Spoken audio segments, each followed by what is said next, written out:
I honestly had no idea it was going to evolve the way it has.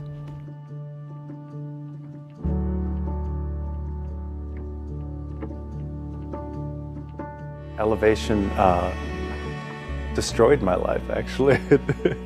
I was saved because of Elevation. 2 years ago, I met with Pastor Ryan at a coffee shop to let him know that I was going to be coming to church, but that I didn't want to believe in Jesus, but that I would just be coming because I thought it would be healthy for my family. Long story short, I felt like I was hit by a tsunami.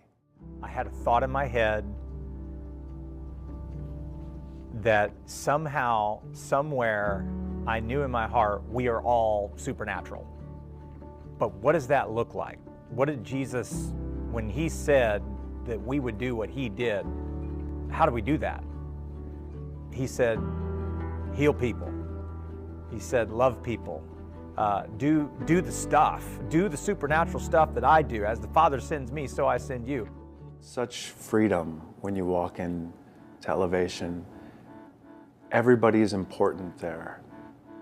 Everybody matters, and everybody has an opportunity to share the gifts that God gave them.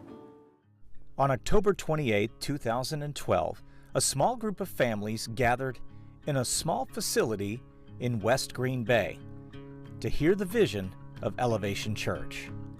It was through their yes that Elevation was born and quickly moved into another location in December of that year, here at the Meadows Conference Center in East Green Bay.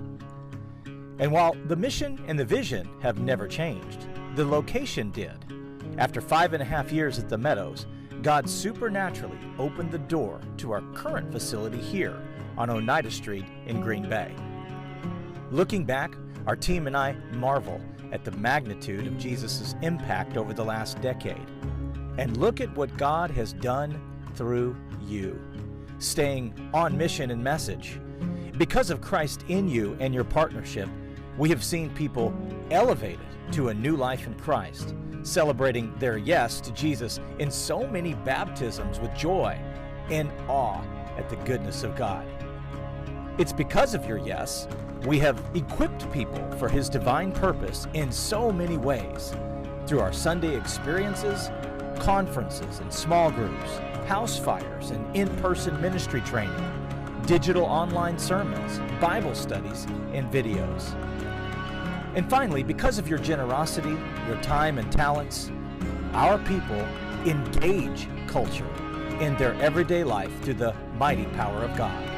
Elevate, equip, and engage. And it yields people who are saved, healed, delivered, and activated. You are a missional people, investing your finances and resources into local, national, and international missions. Over the last decade, we've seen God move in love and in power here, there, and everywhere. It's every week our dynamite volunteers create a greenhouse environment for God's people to grow.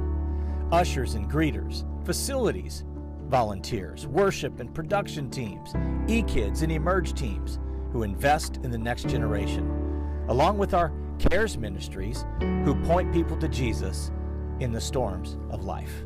Just having a group of people, when they talk about being vulnerable and when they talk about redefining failure, and as failure is just an opportunity to grow, like that's not just talk, that actually is played out. And it makes me unafraid to take steps, and it makes me unafraid to push past the lines that I'm comfortable in. Because I know that if I fail or if I drop the ball, that I'll have people coming around me and saying, how can I help you, instead of look what you've done. We do not gather around a sermon. We don't gather around songs. We gather around His presence. And everything we do focuses on that one thing, is that we are a people of His presence.